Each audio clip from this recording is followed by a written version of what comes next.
Alors les amis, bonsoir. J'espère que vous allez tous bien et que tout se passe pour le meilleur dans votre vie. Alors ce soir, nous allons aborder un sujet très intéressant. Les jeux de hasard.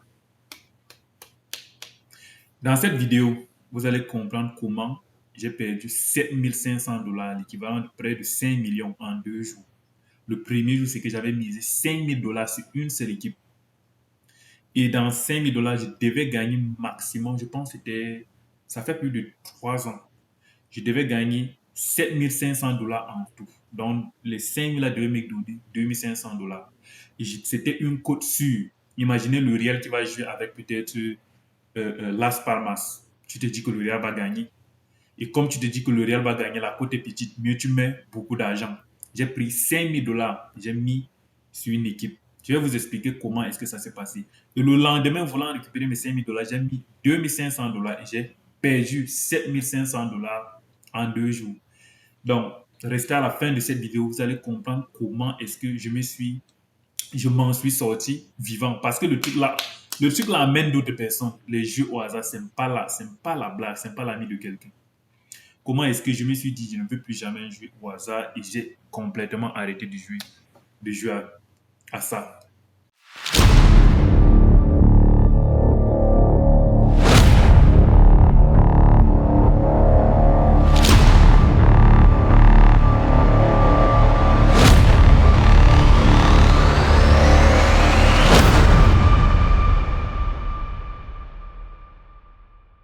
Alors, tout commence à Cham en 2000, je pense 2017. Je faisais la classe de terminale.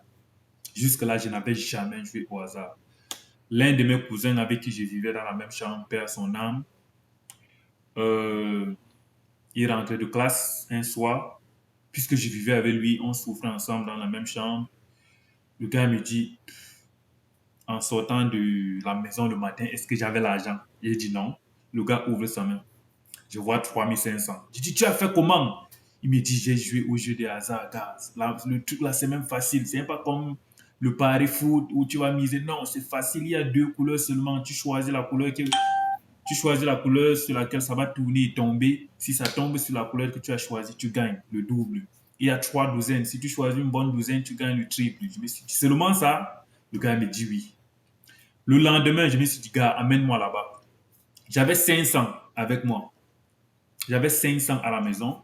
Le gars m'a amené. On a pris la moto, on est parti dans cette salle de jeu. Quand on est arrivé, imaginez quoi? J'avais oublié mes 500 à la maison. Et le gars avait 3 500 avec lui. Je lui ai dit, OK, tu as vu l'argent que j'avais, tu as vu que j'avais 500. Donc, donne-moi 500 quand on rentre à la maison, je te donne. Le gars sort 500, il me donne. Je mise sur la couleur, ça tombe, ça donne. J'ai l'argent. Je mise sur la douzaine, ça donne. Tout ce que je faisais le soir là, ça donnait. Je perdais très peu. Et quelque temps là, je me vois avec 4 500. Je dis, hey, Seigneur, pourquoi je souffrais? Pourtant, il y a des choses comme ça qui peuvent sauver ta vie. En quelques minutes, j'étais à 4 500. Et imaginez quoi? Mon cousin perdait déjà tous ces 3 000 là. Tous ces 3 000 qui restaient étaient finis. Sur les 4 500 que moi j'avais, j'ai retiré ces 500, je lui donne. Je continue de jouer, je continue de gagner, je continue de gagner. Et mon cousin paie encore les 500 ces 500 que je viens de lui rembourser. Il dit, OK, comme c'est toi qui m'as lancé, je lui donne encore 1 000 francs. Le gars joue, il perd. Moi, je me dis, non, je suis chanceux, peut-être il joue mal. Je joue, je gagne 7 000, je pense que c'était 7 500. Et imaginez 7 000, je pouvais faire presque un mois avec ça, avec cet argent, 7 500. À l'époque là, tiens, parler de quoi? C'était beaucoup d'argent. Je marchais, mes pieds ne touchaient plus le sol. Quand j'étais arrivé à 6 000, je me suis dit, je perds un tour seulement, je rentre. Je perds un tour seulement, je sors. Donc, j'ai joué, je jouais, je gagnais. Je jouais, je gagnais. Quand je suis arrivé à 7 500, c'était 7 000, je pense 8 000. 8 000. J'ai joué le dernier tour, j'ai misé 500 et j'ai perdu, il restait 5 500. J'ai dit, allons. On est sorti. On est d'abord parti dans un bon coin de beignets haricots. C'était le soir. Et la famille qui nous touchait là-bas, tu vois. On est d'abord parti dans un bon coin On a mangé la nourriture de 1000 francs. Moi, acheter la nourriture de 1000 francs, que ça a commencé comment? Mais j'avais l'argent le soir là. On a acheté la nourriture de 1000 francs, 500 chacun. On a bien mangé. Je me suis dit, eh, Seigneur, j'ai trouvé la place qui va me donner l'argent. Pourtant, c'était en train de m'appeler. Ça m'appelait. J'étais devenu accro à ce jeu que quand je rentrais de classe, je fréquentais au lycée classique, quand je rentrais de classe, arrivé devant cette salle de jeu, puisqu'on ne pouvait pas entrer en tenue, le pantalon, ça ne montre pas que c'est une tenue. Tu enlèves juste le haut, tu restes la chemise qui est à l'intérieur et tu entres jouer. Quand j'arrivais là-bas, j'enlevais le haut de la tenue, je me mettais dans le sac et j'entrais jouer. J'étais devenu accro. Je jouais, je sortais de classe vers 15h30 et j'arrivais à la maison à 20h. Presque chaque jour en terminale, un étudiant, un élève qui est censé apprendre pour préparer le bac, il était devenu accro. Imaginez vous-même que je sautais la clôture pour venir jouer au jeu au hasard, au jeu de hasard. Un jour, mon cousin me dit, tu deviens déjà accro à ce truc. Calme-toi un peu. Lui-même qui m'a amené là-bas, il était un peu tempéré, il était un peu cool sur ça, mais lui, il n'était pas trop dans ça comme moi, je m'étais lancé. Je jouais, je perdais déjà, et il y a certains jours je gagnais, mais beaucoup de jours je perdais. Le jeu de hasard, tu ne peux pas gagner le propriétaire. C'est le propriétaire qui gagne toujours. Un jour, quand je rentrais de classe, puisque je n'avais plus d'argent, quand je rentrais de classe, il y avait un boutiquier à côté. C'était une personne que je connaissais. Je passe chez le boutiquier, je lui donne mon téléphone. Il me donne 5000. On faisait comme ça chaque jour. Je passe chez lui, donne mon téléphone, il me donne 5000 et je devrais lui rembourser 5500. Comprenez comment le truc là prend le cerveau des gens. Il devait me donner 5500. Il devait me donner 5000, il devait lui rembourser 5500. Je prends les 5000, je pars jouer, je gagne peut-être. Je rentre et je lui donne ces 5500, je prends mon téléphone, je pars à la maison.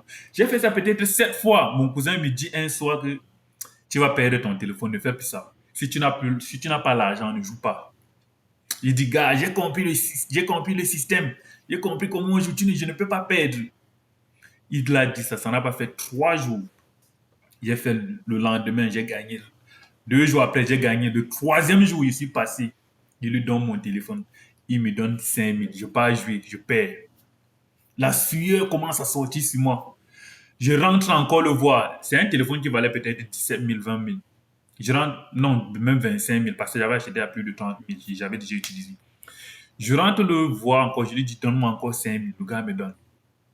Je rentre encore jouer pour récupérer les 5 000 là. Je perds. Je rentre encore le voir. Il était déjà 20 heures, puisque le truc l'a fermé à 22 heures comme ça. Je rentre encore le voir. Il dit, donne-moi encore 5 000. Le gars me donne, ça fait 15 000. Je pars, je joue, je perds. Donc, c'était comme la fin du monde pour moi. Je sortais comme ça, je ne savais pas où j'étais. La moto pouvait me cogner le soir là. La moto pouvait me cogner le soir là. Je ne suis même plus passé chez lui, puisque je n'ai pas l'argent que je vais lui donner. Il est resté avec mon téléphone. Je suis rentré à la maison, je n'ai pas dormi. Toute la nuit, je n'ai pas dormi. Déjà, j'étais déjà à un niveau où je dormais. Les roues du truc là, spin, ça tournait dans ma tête. Tous les jeux vidéo que je joue là, ça passait dans ma tête. Je gagnais les jeux dans mes rêves. C'était grave, c'était devenu grave. Je faisais terminale. Je précise encore bien. Le lendemain matin, imaginez quoi, je ne suis pas parti à l'école. Dans ma tête, c'était que je devais passer toute la journée là-bas pour récupérer l'argent et aller prendre mon téléphone. Je me suis réveillé le matin, je ne suis pas allé à l'école. À cause du jeu au hasard. Je suis parti directement à la salle de jeu. J'avais cherché l'argent, j'avais jusqu'à 500. Je suis parti, j'ai commencé à jouer, j'ai commencé à jouer. J'ai tout perdu le jour-là. Tout perdu, je suis resté là-bas. Puisque dans la salle, on se connaissait déjà. C'était déjà quand tu gagnes un peu, tu peux donner même 200 à une personne que tu connais. Je comptais sur les gens qui devaient gagner pour me donner un peu d'argent. Certains amis gagnaient, me donnaient l'argent, je jouais, je perdais. J'ai perdu mon téléphone comme ça. Je rentre à la maison, le lendemain, je pars à l'école. Je ne réfléchissais plus vraiment. Je ne savais plus quoi faire. Et 2 semaines plus tard, j'étais sans téléphone. Je n'avais plus de téléphone. 2 semaines plus tard, un voisin à moi, il voyait mon téléphone, ça lui plaisait. Il m'a dit, je veux acheter ton téléphone. Il ne savait pas que je n'ai plus de téléphone. Il me dit, je veux acheter ton téléphone. Je lui dis, je vends mon téléphone à 20 000. Le gars m'a donné 20 000. On a discuté. Le gars m'a donné 20 000. Il a sorti 20 000. Va remettre les 15 000 du gars du boutiquier. Tu prends ton téléphone, tu gardes 5 000. J'ai pris 20 000. Imaginez où je suis parti. Je suis parti à la salle de jeu. J'ai misé 10 000 et 10 000. Donc, j'ai misé 20 000 sur première et deuxième douzaine. Donc, je disais que la roue là devait tourner et tomber sur un chiffre entre 1 et 24. Donc, il y a 36 chiffres. Mais j'ai dit, ça va tomber entre 1 et 24. Les 10, donc c'est 10 000. La mise, c'est 10 000, puisque une douzaine, c'est 10 000. Une autre douzaine, c'est 10 000. Et je devais avoir 36 000. Sur les 20 000, là, si ça tombait, ça devait me donner 36 000. Je me disais que si ça gagne, je prends 16 000. Je peux donner, je prends 15 000. Je peux donner au gars, ou bien même 16 000. Je peux donner au gars du téléphone. Je garde les 20 000 là. Et je rentre peut-être lui donner le téléphone ou bien lui remettre son argent, dit que je ne veux pas vendre. Je pars de tout là, je mise. La roue tourne, tourne, tourne, ça tombe sur 35. J'ai vu comment le monde était en train de tomber sur ma tête. Quelqu'un vient de me donner son argent. Je me suis dit, je vais faire comment? Je vais lui dire quoi? Je vais lui dire quoi? Et le gars là on avait des amis communs avec mes camarades de terminale. Et mes camarades savaient déjà que j'étais un joueur, j'étais devenu joueur de jambon. Bizarre, le genre accro. Je suis rentré, ses amis étaient à la maison. J'ai sorti le plan que je vais raconter quoi. Je suis rentré, j'ai dit que j'ai perdu l'argent. Ses amis directement. Le gars, il était calme. Il ne m'a même pas parlé. Je me sentais mal, j'avais honte. J'avais honte. Je me sentais mal. Ses amis lui ont dit qu'il ment. Il a joué le jambon avec. Je suis parti au lycée. Les gars me lançaient. Oh, tu as pris l'argent, tu es parti. J'ai dit non, je n'ai pas joué, j'ai perdu ça. Mais je lui ai dit que je devais lui rembourser son argent. Et ça, je lui ai donné 3 mois comme ça. 3 mois, j'ai cherché l'argent, je lui ai remboursé son argent. Je lui avais remboursé complètement son argent. Et voilà le pire qui était arrivé à Tchang. Ce n'était pas tout. Donc, je pars de moins pire à plus, puisqu'on ne dit pas plus pire. Donc, je pars de moins à plus pire, disons même comme ça. Je passe le bac. Par miracle, cette année, j'ai passé le bac. Le gars désordonné, dans le lycée, beaucoup de personnes n'avaient pas passé le bac du tout là. J'étais parmi les rares garçons qui ont passé le bac. Puisque moi, au lycée, je n'avais pas envie de beaucoup étudier à la maison. Ce qu'on apprenait en classe, c'est ça que je comprenais à passer. Je passais le bac propre, direct. Et j'arrive à l'université de Douala. Catastrophe. J'ai fait pire à Douala. Si je vous dis qu'à Douala, j'ai mangé, puisque on ne peut qu'appeler ça la mendicité, ce que je faisais, je vais vous expliquer. C'était de la pure mendicité. Si je vous dis que j'ai mangé à Douala, on ne va pas me croire. J'arrive à Douala, à l'université de Ange Raphaël. J'étudiais droit. J'ai fait presque 5 mois à Douala, je ne jouais plus. Quand je quittais Tchang, je me suis dit c'est fini, je ne joue plus au jeu au hasard. Un jour, je suis passé encore devant la maison, la même entreprise là. Je me suis dit, ah, la personne me veut quoi? Ça m'a attiré. J'ai dit que non, ne pars pas. Ma tête dit pas. L'autre dit ne pars pas. Mon cœur dit pas. Il dit que ok, je vais entrer. Je joue seulement pour aujourd'hui, c'est fini. Je suis entré. J'ai joué, j'ai perdu. Quand tu joues, tu perds. Ta tête te dit tu dois récupérer ton argent et abandonner. C'était encore un nouveau chapitre qui s'introduisait comme ça. Je suis encore redevenu accro au jeu au hasard. Je quittais à Makepe, je marchais à pied. J'ai oublié le quartier où se trouvait la maison du jeu là. Quand je quittais avec 500, je ne voulais pas prendre la moto. La moto, c'était 250. C'est pour que vous compreniez la distance. Je marchais à pied pour aller là-bas et jouer. Quand je jouais, je perdais tout l'argent. Je sortais, je me mettais en route. Les gens qui passaient, je disais, s'il te plaît, tu as 100 francs, j'ai perdu mon porte-monnaie, je veux arriver, je veux partir chez moi. Souvent, quelqu'un me donnait 100 francs. Je continue avec la prochaine personne. Quand ça atteint 300, j'entre encore jouer. Quand je pense à ça, j'ai honte.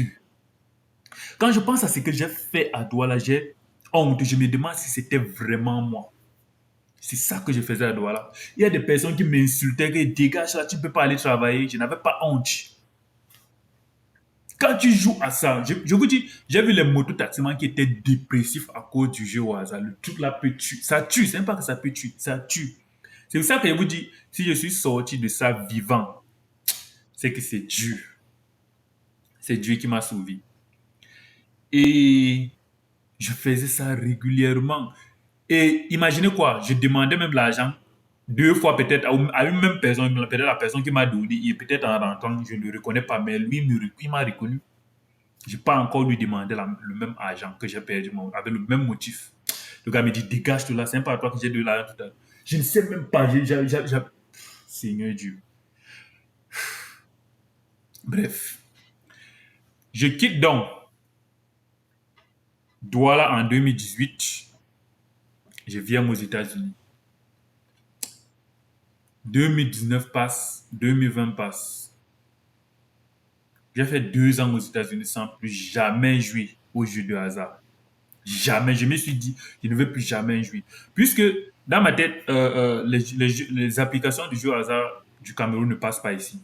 Tu dois avoir un compte au Cameroun. Et tout ça. C'était un peu compliqué. Je me suis dit, ok, c'est même bien. Je ne connaissais pas qu'il y avait les sites de jeux américains ici. Un jour, l'un de mes amis m'a introduit un site de jeux américain. Il me disait que ok, ce n'est plus comme le genre que je n'avais pas d'argent. Maintenant, j'ai l'argent. Je peux jouer modérément. Ce n'est plus trop grave.